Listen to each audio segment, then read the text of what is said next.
everybody. Episode 1 of the Blogger Bowl. I'm here alongside my motley crew. Phil Gough, you met last week as we did our Notre Dame preview. Shockingly, we both gave the over win total, if you couldn't tell by my hat. To my left here on the screen is producer Dan. Dan, why don't you show him your shirt, and that'll give you a little bit of a hint of what we're talking. Dan's got first off, I look giant compared to the two of you right now because the Blogger Bowl logo would be over my face if not. That's also true. I look giant, but shout out to the good brand, Home Field Apparel. If you guys want to sponsor us, we're more than willing to take your free gear. Dan's shirt tells it all there. That's a Minnesota shirt. We're talking Big Ten football here. We're going to do our Big Ten conference preview. Going to come at you with 5 different conference previews this week for all 5 power conferences. Before we get into the Big Ten today, and I think there's probably a runaway winner, but we'll get into that in a little bit. Fellas, how we doing? It's week 0. It's I said it on Brown Bag Bets this morning with you there, Dan. This is last weekend was the last weekend without a college football Saturday for a long time, for longer than January. I can think about. How we feeling? Yeah, because you get excited. Sort of. I mean, I guess. No, yeah. I mean, it's the best time of the year. Like, when else could you sit here and say, "Man, I cannot wait to watch Vanderbilt in Hawaii"?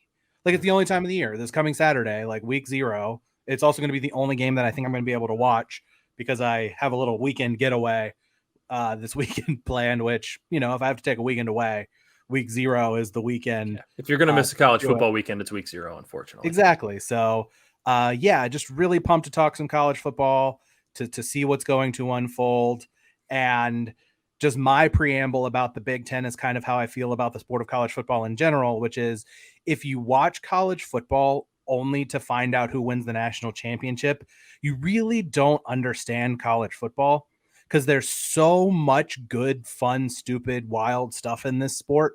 And take this conference, for example. If you remove Ohio State from the equation, this league is going to be really fun. And there's a lot of really interesting things where I think you could conceivably have 6 or 7 teams actually win it. But there's kind of the one thing hanging over everyone's head, which we'll get to. But that's my preamble. I know, Phil, you have a lot going on at home with a new baby, but it's kind of nice because you're going to be able to watch some college football, right? Yeah. So I have a permanent, couch viewer next to me, and so my plan for September is to have an excuse to cancel all plans built in, which is really nice. Oh man, baby's being fussy again. I think she's actually crying right now. But even when she's not crying, just, hey, sorry, can't meet you guys there. I have to go watch 13 hours of college football again today. What I think I'm really excited about, not just in the Big Ten, but just in general. This morning as my daughter was going nuts at 3 a.m, I was just looking at all the different quarterback transfers from all around, and just the quarterback musical chairs. I feel like from the transfer portal this year is fascinating. You go through the SEC and you're like, wait, this person's here. Even looking at the Big Ten, you see guys who, Taylor Martinez is taking his 8th year. Sean Clifford's in his 9th year. So looking at guys who are just transferred to all these different places and saying, maybe this is the year they put it all together. I think in this week 0, you start to really talk yourself into a lot of different things because you read, hey, this guy had a great offseason, or, maybe he just needed a change of scenery or something like that. So I love this time where you convince yourself of all the things that absolutely aren't going to happen, but could be a chance. All right, so you guys gave your preambles, and it gave me an idea that I kind of like and want to get into. We had an idea. We're going to talk a little bit about Ohio State, obviously, because it's a Big Ten preview. They're going to win the Big Ten this year. We have to talk about how good they are, how talented they are, all that fun stuff. We're going to give you a best bet, or maybe in Dan's case, a little bit of an off-the-wall bet that he really likes, but that's fine too. There's no rules to best bets, folks. Futures count. And then I'm going to kind of put you guys on the spot towards the end, and we're going to talk about a most intriguing storyline, because I think Dan really hit it on the head there with the Big Ten. After Ohio State, this conference is so incredibly wide open, and there are so many teams that you could see winning 9 games, but also maybe just winning 6 games and being good, being bad, low floors, high ceilings, all that good kind of stuff. So I think that's a good idea to get into with the Big Ten after this one. We'll try and get into that as much as we can throughout the rest of the conferences, though obviously the Big Ten, the SEC are going to kind of carry the most weight in terms of those stories. But let's get to the elephant in the room. Let's get it out of the way. Ohio State is the prohibitive favorite to win the Big Ten. They're behind Alabama, a national championship favorite, and right up there with Alabama as one of the national championship favorites. Guys, they cruised to 12-0 this year, correct? I think so. I mean, I think the only Notre Dame will prove a test to them early, not because I think Notre Dame is a superior team or can beat them, or because I'm a Notre Dame homer, but I think because their defense is going to significantly improve throughout the year as they get used to Jim Knowles' system. So again, last year their Achilles heel has just had a subpar to average defense, and their offense is going to be everything that we think it's going to be. It's going to be just really electric. And as a Notre Dame fan, it absolutely terrifies me because you can't take away anybody. Which is, they have like 3 or 4 Heisman Trophy, contenders on the offensive side of the ball. But again, I think the one thing which could hamper them early on is there a learning curve for the defense and learning Jim Knowles' new defense. And I think that's the only thing that gives me a little bit of pause about them. Not, I think, for the early slate of the Big Ten, but just for Notre Dame. But I think the one thing that Jim Knowles has is his last game that he coached at Oklahoma State was against Tommy Rees and Notre Dame. So, he has that going for him. So outside of some potentially early defensive hurdles of getting settled in a new system, I don't really see anybody getting close to them, to be honest. Yeah, you never want to say this team is going to cruise 12-0. I think that's a bit much for me. I think the other thing, like obviously it's going to be about the defense for this team. And the Jim Knowles point is the whole thing is like that Oklahoma State was not a team under Mike Gundy that was known as being a defensive team for most of his tenure. And then suddenly they had one of the best defenses in the country. So if you're an Ohio State fan, you have to be really pumped about what you're potentially going to be getting. But also, who's the guy for that defense? Like their defense, maybe it was scheme, but maybe it's just they don't have the playmakers on defense to really make that defense suddenly go from what was a defense that was not terrible. The lasting images of them getting run over by Oregon and of Michigan for sure, but a defense that was 39th in EPA per play defense. So not awful, just not good enough when they needed them to be good enough. So yeah, I mean, I think there's going to be an adjustment period. The schedule is very tough. They're going to be favored in every single game. They're going to be at least SP Plus has them as an 8-point favorite on a neutral over Michigan, who is second in the Big Ten. So there's a pretty sizable gap there. The other thing I'm interested to see with Ohio State, who's going to end up being the number 2 receiver on this team. The thing about bowl games that you always have to remember is the bowl games are good for 2 things. Bowl games are good for inflating someone's expectations for the Heisman Trophy the next year and making people overconfident in maybe what they saw as it relates to how a team is going to be the next season. Let's not forget that Rose Bowl was spectacular. The game was awesome. It was fun. Utah was playing like wide receivers in their secondary, and I know it was a good test because you didn't get to see Olave and Wilson in that game to see what was going to be, but you're not going to be going up against that every game.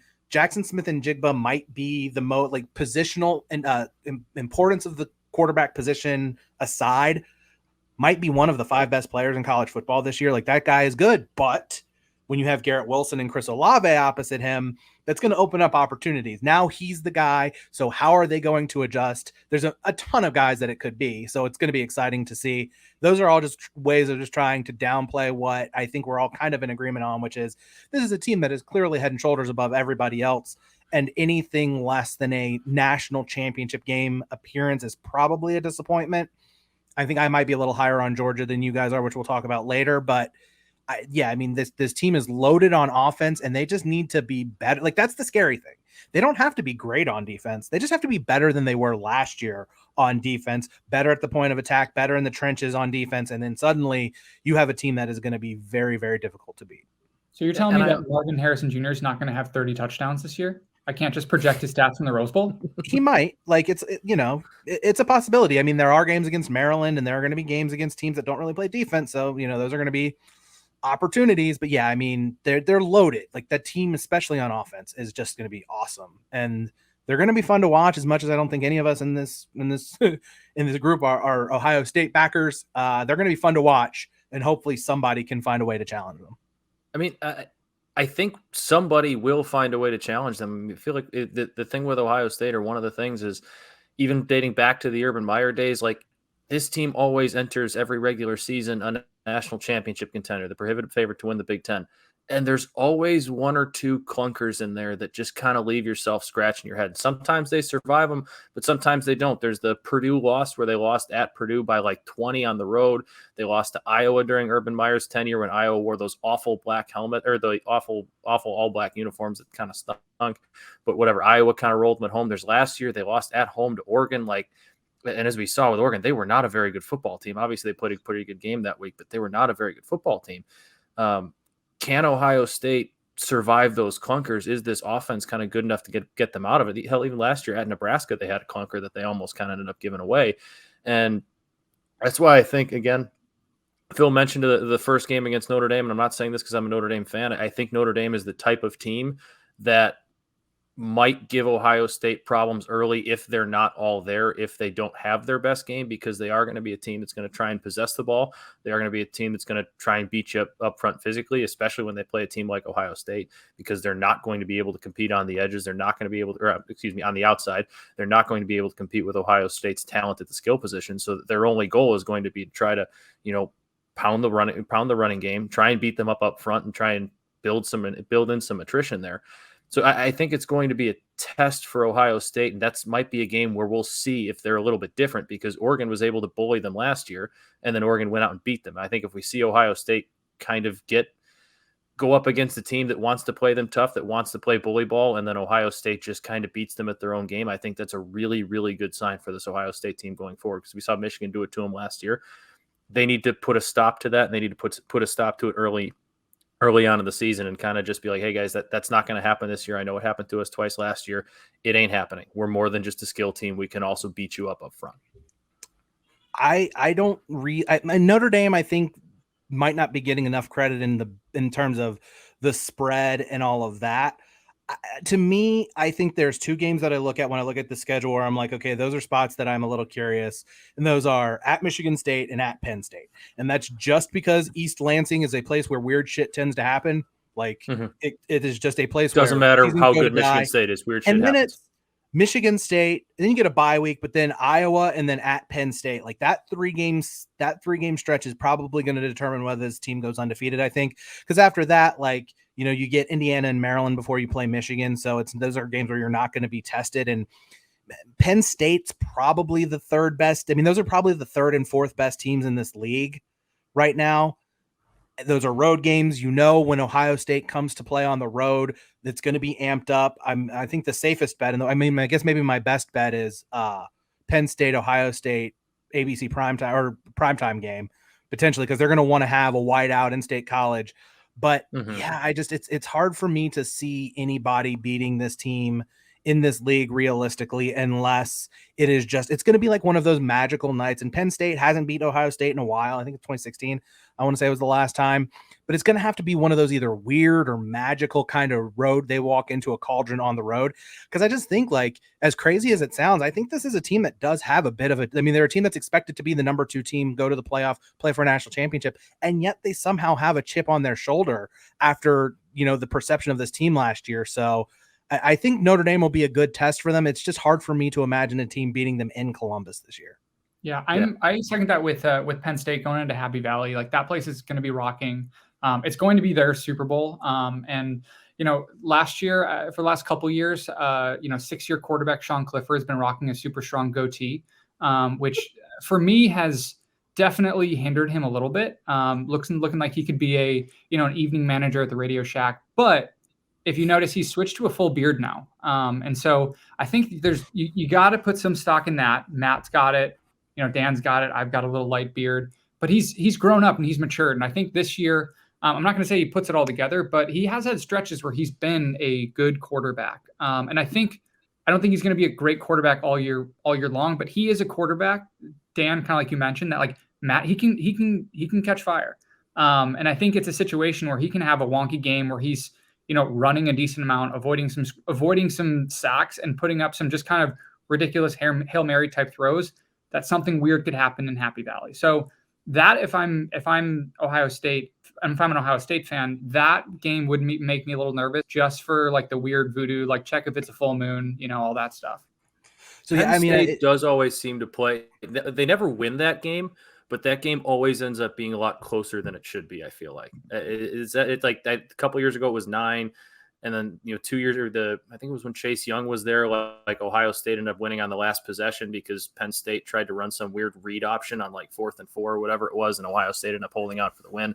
That is a spot where I'm out on Penn State this year. I'm out on Sean Clifford. Phil and I were talking about it this morning. Sean Clifford's burned me too many times. And I think he is the epitome of great. He's hurt every year. He's been hurt every year then, Phil. He's the epitome. He's the epitome of the quarterback that people get tricked into thinking are good because he's been there forever, but he's never actually been good. He just starts a lot. Like, what big game has he won? Did you see his Instagram workout videos? Have you seen my Instagram workout videos? No, you don't have any. Trick question. There aren't any. Never happened. Never happened. I'm out on him. He's burned me so many times, and if I'm proven wrong, I'm proven wrong. But I can't buy into him. He could have won me over if they beat Michigan in that game. They really should have beat Michigan at home last year, and they just kind of never put him away. If he wins that game, maybe he flips me. But I can't buy into Sean Clifford. I just can't. Yeah, to me, it's about his health because, I mean, if he stays healthy, he gives them a pretty high ceiling. Fun fact that I discovered today, and it's related to Sean Clifford, and I looked this up because Charlie Brewer got named the starter at Liberty. Charlie Brewer, Sean Clifford, and Hendon Hooker were all in the same recruiting class with Tua Tagovailoa. Like, that's how much COVID has kind of messed with the sport of college football. That Tua is going into year 3, right, in the NFL right now. Yeah. And there are still guys playing in college football.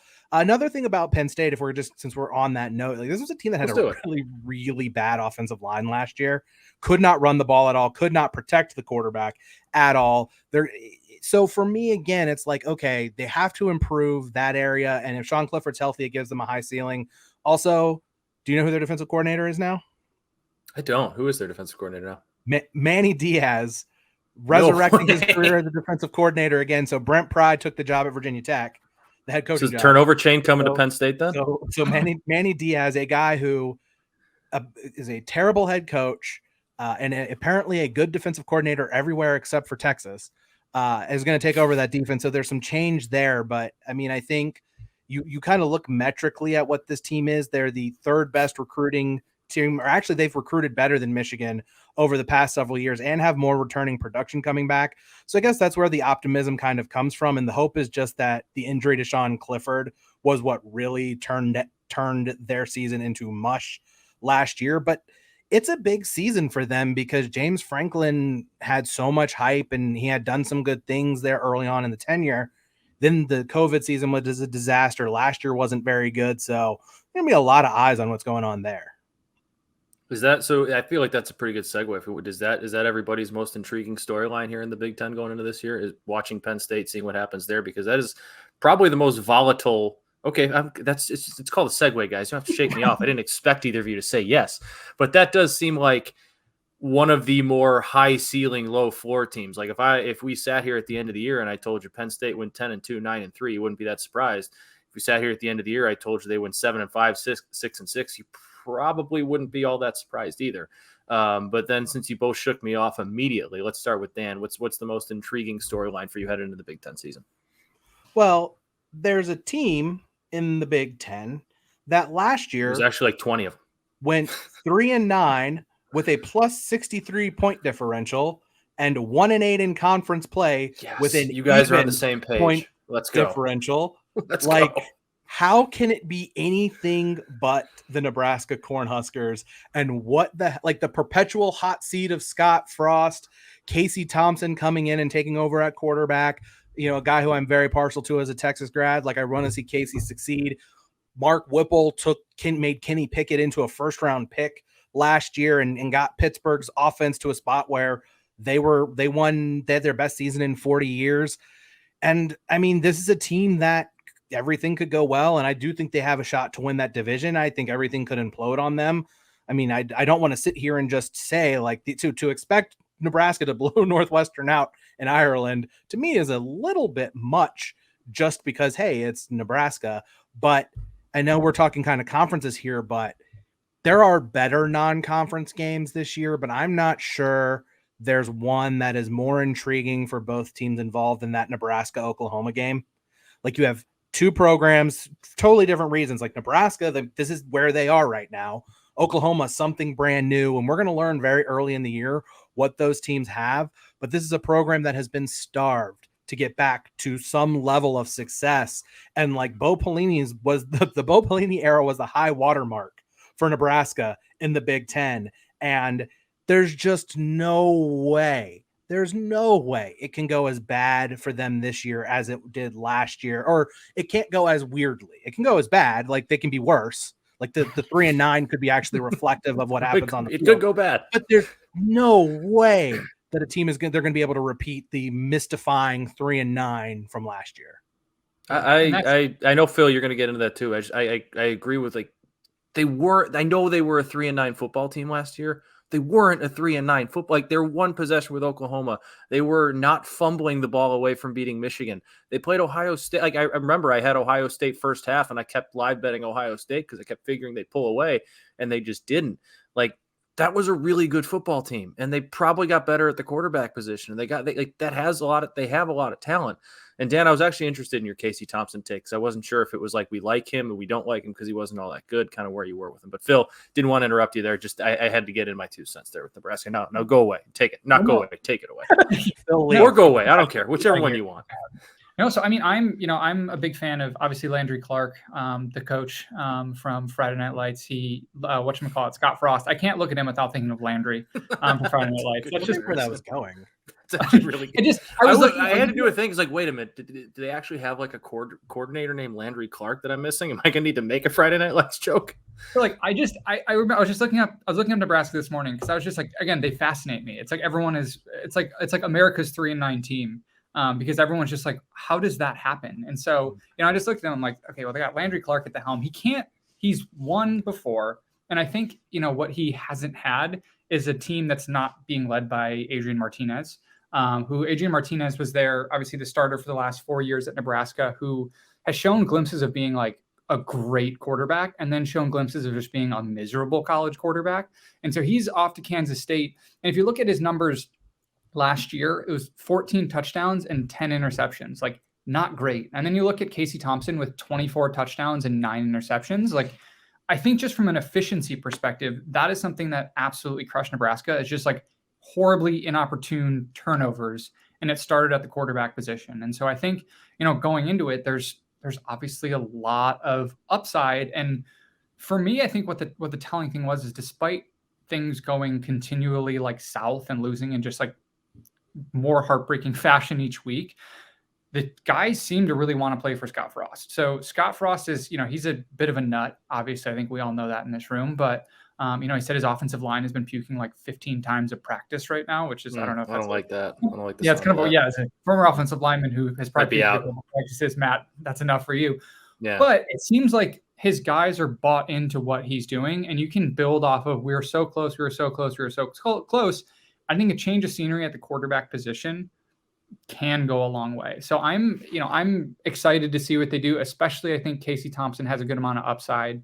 I liked what I saw in certain capacities at Texas. I don't know if that was because being in Sark's offense or how he's going to look in Nebraska's offense, but I think you're going to get somebody who is less of a true wild card than Martinez, right? So I think bringing more stability to the quarterback position in a room that's been a consistent instability with Martinez over the last 4 years, I think can help kind of right that ship. So I kind of like their win total. I like where they stand this year, and they're just, again, if nothing else, intriguing. Yeah, just on the Casey Thompson point, I will say, watching Pitt last year, Pittsburgh really was able to take advantage of big plays on offense, the explosive play. Kenny Pickett was pretty good throwing the ball down the field.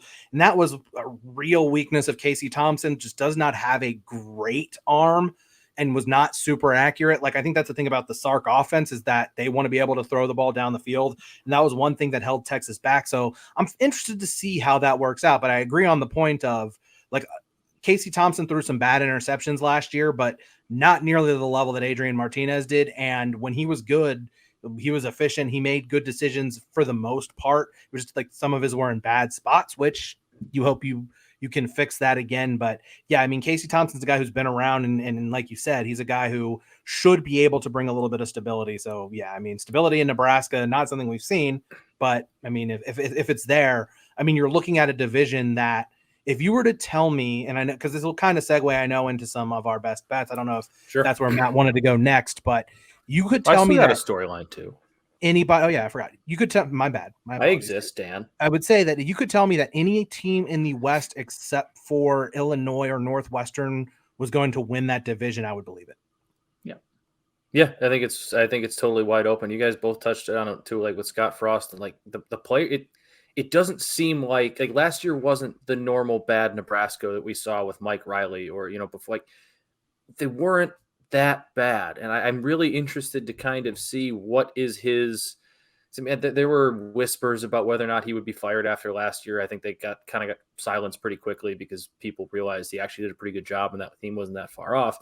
But as good as they were, or as good as they looked at times, as much as they had players playing for him, they're still 3-9, and it's still Nebraska, and you still need to get you can't be you can't have the same year this year. You have to get a little bit better. You have to improve. Even you have to look good doing it as well.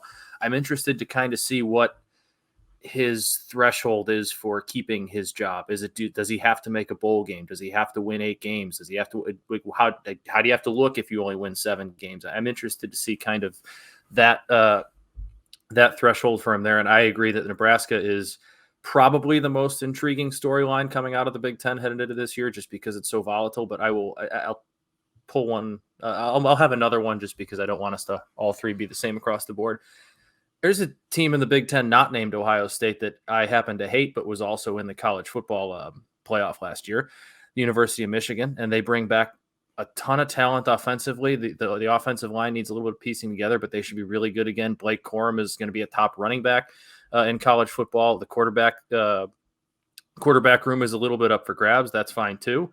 But they bring back a lot of talent. The wide receiver, Ronnie Bell's all healthy, but that defense is going to need a lot of work. They lost Dax Hill. They lose their 2 defensive ends, Hutchinson and Ojabo. How do they replace? How do they how do they reload instead of rebuild? And oh yeah, your head coach almost left for the NFL and is pretty much still pretty obviously interested in the NFL. So how does the team respond to him? The offense has the talent back, but Josh Gaddis is gone because he felt disrespected by Jim Harbaugh and pretty much hated that he was kept out of the loop, that Harbaugh was interviewing places. What is that locker room like? What is that coaching room like?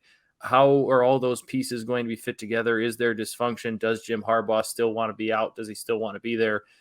There's so many storylines because that team is talented enough to be back there again, but are they going to be able to put it all together? Are they going to be able to find those replacements on defense? Will one of the quarterbacks step up and emerge and grab that job?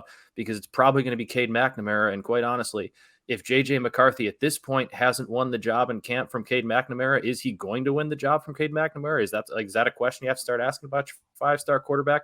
And anytime there's a 5-star quarterback in a conversation who isn't living up to the hype, I feel like that's a massive storyline too. So that's a very interesting, very talented group that I will be hate watching a lot this year and hoping that they fail. Yeah. Go ahead, Dan. I was just gonna say, I think it's all going to come down to how they replace 3 first-round picks on defense. I know Ojabo didn't technically go in the first round, but if he didn't tear his Achilles, if he doesn't tear his Achilles, he's a first rounder. Yeah. They're losing 2 amazing pass rushers, a guy like kind of a center fielder on the defense, Dax Hill, a guy who could do a lot for them. And they're not like Ohio State or the high end of teams that you just can immediately replace them the way a Georgia or an Alabama can. So, yeah, I mean, I think this team is going to be really good. I think the problem for Michigan this year is going to be they celebrated winning the Ohio State game like they won the national championship. And I'm going to stare directly into the camera, and I'm going to tell you that they absolutely should have celebrated winning that game like they won the national championship because of how much heartbreak and how many times they had gotten their asses kicked by Ohio State over the past how many years. They should have celebrated it. They should have loved it, and they should have lived that moment as big as they could every single time. Isn't one of their players expecting a baby exactly 9 months after? Don't know, but that sounds about right. I think I read that somewhere, but there's going to be a reckoning the Saturday after Thanksgiving when that team goes to Columbus, going to be a fun and one. They're playing a pissed off Ohio State team. That said, 10-2, maybe they lose one other along the way. I guess the question is, can they get the defense right and play Ohio State close enough to go 11-1 and get the 4 seed in the playoff? I don't know if that's possible, but I think 10-2 representing the Big Ten in the Rose Bowl, I don't think is the Rose Bowl is not a semifinal game. Is it this year? I don't think so. I don't believe so. It might be. If it's not, we're just going to pretend that it wasn't. Whatever. I think a 10-2 appearance in the Rose Bowl is a great season for Michigan and very achievable. I'll get to it more with our bets that we like with Michigan, but I just see a program with a decent amount of turmoil going on, like Matt alluded to. With Jim Harbaugh flirting with the NFL, with losing some top tier defensive NFL players, without a quarterback yet to be named in the midst of camp, it's tough to find a really rallying point. And also, like Matt, you said, if JJ McCarthy doesn't emerge as a starter, Cade McNamara, high floor guy, but not that high of a ceiling guy. And so how far can he take them against elite level talent? But also the locker room's got to be tough. Their coach was, I don't hate Harbaugh like a lot of, Notre Dame fans do. I appreciate that he's open and honest, but in this situation, probably don't be that open and honest and be like, I'm checking out the NFL, everybody, because again, Gaddis bolted. So you're getting a new offensive coordinator with a 2 quarterback system right now, losing a lot of people on defense. And also it's been reflecting in the recruiting trail. So, you think coming off of, Michigan's historically great season last year, you'd assume the 2023 class would be flush with talent. It's not. And they've lost the best recruits in Michigan have gone elsewhere. And so for me, that's more of a sign of hey, what's the, communication and consistency across the team and across the coaching staff and the locker room? What's the vibe around Michigan right now? Again, I'm not saying they're going to be bad by any means. They're going to be a very good football team again this year because of the offensive talent, because of just the structure of their defense. And I kind of think they can reload in a couple places, but I think their ceiling is lower than it should be. I'm interested to see too what you mentioned. We talked about the offensive talent, which there is a ton of it. Josh Gaddis, really coming from Alabama, kind of brought that offense into the modern day, and they did a little combining of Harbaugh's bully ball with some spread influences in there. And obviously last year the offense was as good as it's been. It really started to click. Josh Gaddis, like we said, is gone. Josh Gaddis left because he felt disrespected, and he took at best a lateral move to be the offensive coordinator at Miami. It's not even like he left for a head coaching job. Is this offense, promoting from within at the offensive coordinator position, is this going to go back to being Jim Harbaugh's offense again, where we're lining up? And don't get me wrong, I love good power football. I love the Big Ten. I love bullying guys up front. But man, Harbaugh back in those offenses lost games because Harbaugh kind of refused to open it up, because he refused to kind of modernize his offense, and they got a little bit too stuck in the run games, too stuck in the I formation. They couldn't keep up with a lot of teams, and they would get stuck in the mud a little bit, could never get the rhythm going. Who's really running that offense now? Is Harbaugh actually going to be hands off again? Or is, now that his guy Josh Gaddis is gone, is he going to grab the reins again and kind of really pull back, and we're going to slow things down? That's what I'm interested in too, because this offense has all the talent in the world on the outside, on the inside, to be really high flying. If one of the quarterbacks is as good as they can be, this offense could put up a ton of points. But is Jim Harbaugh going to pull them back to 2 tight ends, 2 backs, and we're running power, 30 times a game? It's a good question. Fiesta Bowl and Peach Bowl, by the way. Fiesta Bowl, Peach Bowl. All right. Well, we're getting best bets. I know Phil's is. Let's start. We can start with Phil's then, because we're already on the topic of Michigan. Phil, why don't you get us into your best bet here? What you got for us? I love it, by the way. I am taking the under on Michigan's win total. So I'm taking the under 9.5 wins at plus 105. Again, I think they stumble a couple places. I don't see them being a unified front when it comes to, all the reasons that I just mentioned. And so again, I think they're going to be a 9-win team. But I think that's at least the ceiling for me right now. And it's some decent value for that pick right there. So I am just, with all the turmoil that's going on around Michigan's offseason coaching situation and the lack of recruiting success that they're having, for me, those are just red flags. So I'm going to take those red flags and put my money on the under for Michigan. I think 9.5 is the perfect number. Obviously, that's Vegas nailed it. The one thing a couple things that kind of scare me about the bet is I just talked about what you said, a lot of red flags, and I think there are a lot of red flags. You look at their schedule, it kind of lines up nicely for them. I mean, they have 3 cakewalk non-conference games as a lot of these bigger programs tend to take. So, I mean, they open up at home against Colorado State, home against Hawaii, home against UConn. I used to actually sometimes in NCAA 14 play with Hawaii and play my first game at Michigan and beat them every time, get us into the top 25. It was a lot of fun. But they get Maryland at home, and Maryland, while they're not going to be very good, Talia Tagovailoa is going to kind of have that offense humming, I think, most of the year, but a lot harder to go into Michigan and put up 40 points there. We get Penn State at home, Michigan State at home, though oddly enough, weird things tend to happen for Michigan when Michigan State comes to town. They get Nebraska at home. I'm interested to see that one, but by that point of the year, like who Nebraska is, what they're going to be is a toss-up. And they got to go to Ohio State, which I think everybody's saying that's a loss. But I do think the schedule lines up nicely for them, but I'm going to be rooting hard for your under, obviously. Yeah, and if they threw Wisconsin in there, if they were playing Wisconsin this year, I'd feel a little bit more confident in that because I'm, super high. We didn't even touch on Wisconsin at all, but super high on the potential. We're doing a Big Ten preview. You haven't mentioned Wisconsin. Yeah, well, just the potential of Braylon Allen. I think Michigan and Wisconsin are going to play a similar type of game this year. It might be a game where that's if they played this year, which would be like 16-12, something weird like that, because that's just the case. And I think, I'm just wanted to mention that I'm super high on Braylon Allen. Could be a value Heisman pick because Graham Mertz is not going to be throwing the ball a lot. No, he never does, and he never will. But every year, Graham Mertz seems to be a dark horse Heisman candidate. So keep your eyes out for that, guys. I'll go with mine because Dan's is a little bit more off the wall, and then I think it's literally called his off the wall bet. And then we can kind of segue into maybe a conference championship preview, whatever. My best bet is the Purdue Boilermakers over 7.5. I love the over 7.5 here. I think their schedule lines up really nicely. Anytime you're bringing back a quarterback who threw for was going to probably throw for 4,000 yards again this year. Team averaged over 400 yards of offense, close to 30 points a game. They lose their top receiver. The running game wasn't very good, but I guess is going against my theory of quarterbacks coming back and them me assuming they're going to improve. They bring back the same running back. They bring back a decent amount of the offensive line. So there's at least some continuity there. And I think I think continuity is a little bit more important for improvement at those positions.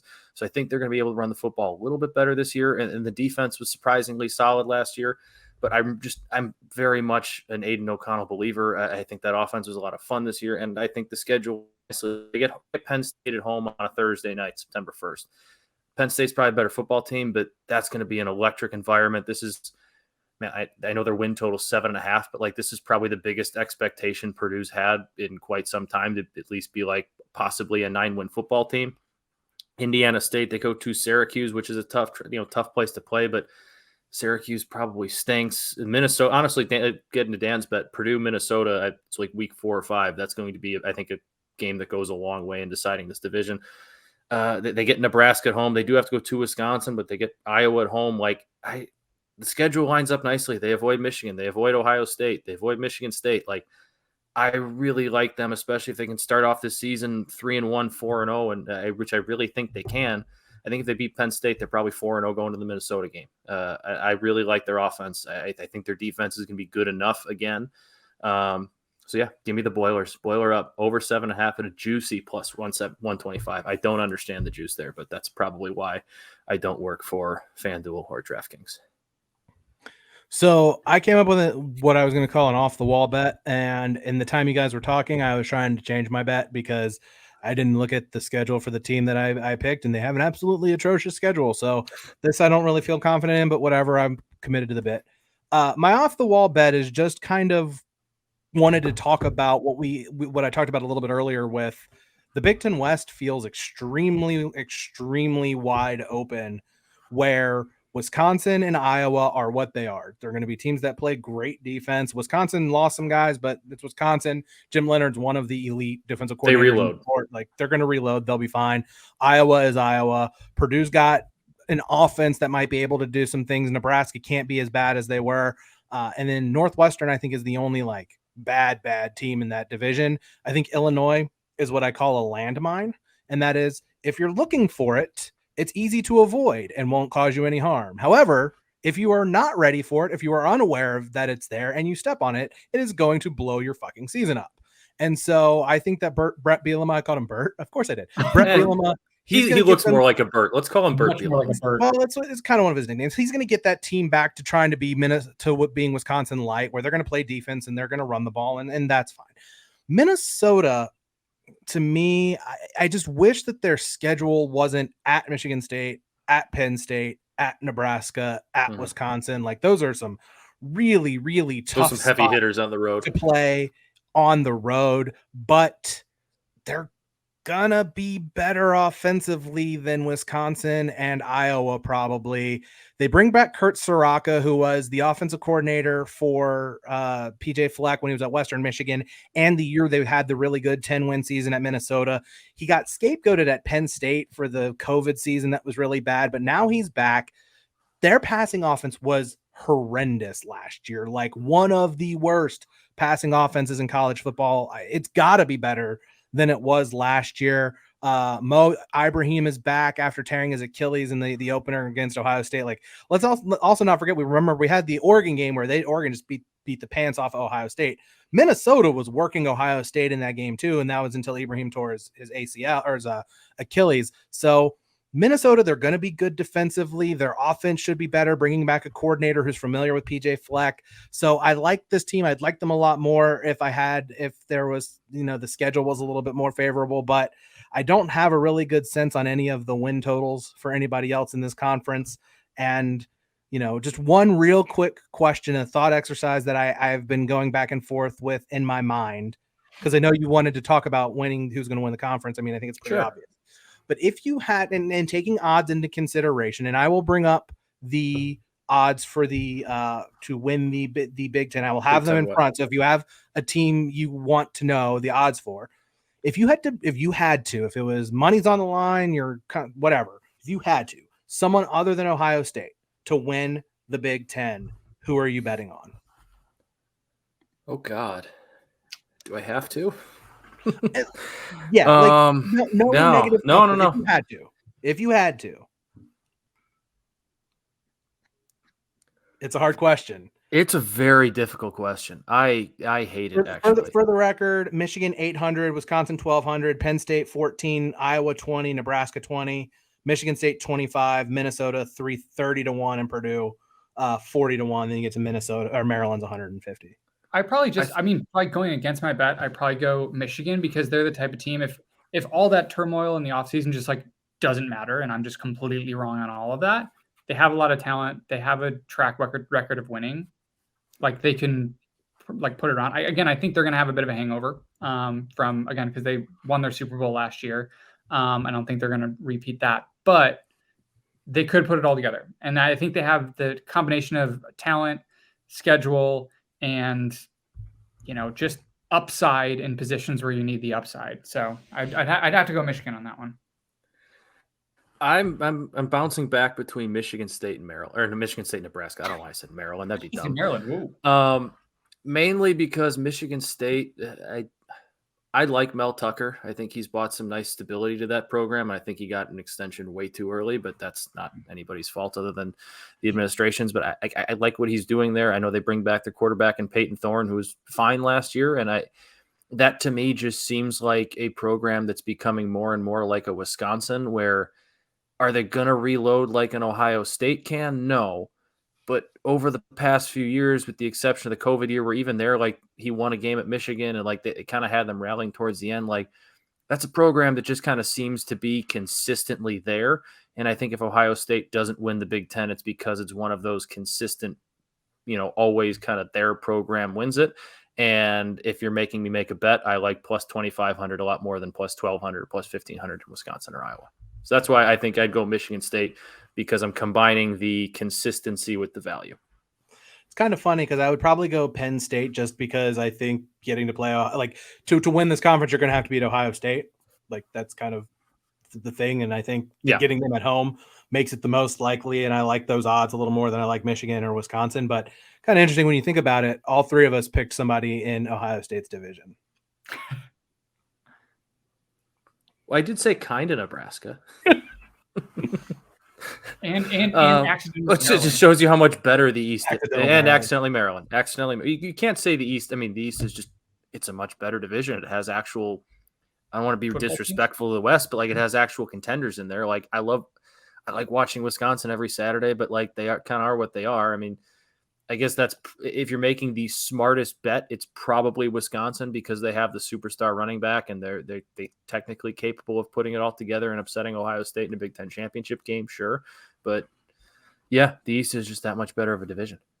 But we talked about at the beginning of the podcast where, we got the obligatory Ohio State talk out of the way. And Dan said this conference is like almost college football, the epitome of college football, where if you care about more than just the national champion, you're going to love watching this conference this year. And I mean, we talked for 5 minutes about Ohio State and for 40 about the rest of it. So I think that shows you how interesting and how fun the Big Ten is going to be this year. That's all I got, guys. If you got any parting thoughts on the Big Ten? Final words? No? Just a lot of head shakes. That's fine. 2 things real quick. One, Maryland is going to be the most fun team in the conference. Maryland's, all of their games are going to be shootouts. Talia Tungavailoa is really good and their defense stinks out loud. And I want to share with you my parting quote. Maryland overs. Yeah, Maryland is going to be an over team. My parting thing is going to be about Northwestern, and only because I thought this was hilarious. But this was from the Athlon preview about Northwestern from an opposing anonymous coach. This line was too good for me to not tell you guys on the air. Quote, "You know exactly what you're getting on defense and you respect the hell out of it, and you have no idea what's coming on offense, but chances are it will be pretty bad." And that's Northwestern in a nutshell, my entire life. Hey, but sometimes it's really hard to play in November in a dreary Evanston. I will say that. Where sometimes when is Ryan Field? They're getting a new stadium. When is that new stadium done? Please tell me Ryan Field still exists when USC comes into the conference. Because I cannot wait for USC at Northwestern. 11 a.m. It's a 9 a.m. local time on those kids' bot. I cannot wait to bet the Northwestern money line at plus 350 the first time that happens. With the grass, and probably have my heart broken. With like the grass up, with the grass that goes up to your knees. Yeah, exactly. Northwestern's going to lose that game 14-12, but it's going to be a thriller, and I'm going to hold on to that money line ticket the whole way. Southern Illinois comes to Evanston, whatever it is, this year. Evanston. That's going to be interesting. Also, I think they played a couple years ago at Northwestern, and that game was interesting. I think it was interesting. Yeah. God love anybody who sits through Illinois at Northwestern on November 26th. Is that at Soldier Field again? I have no idea. Whatever. I hope it's in Evanston. It should be. Even Champaign on a sleepy Saturday 11 a.m. is not much better. So no. Especially at the end of November. But that's all I got, guys. We'll be back with you guys tomorrow for an SEC preview. Until then, go Cats.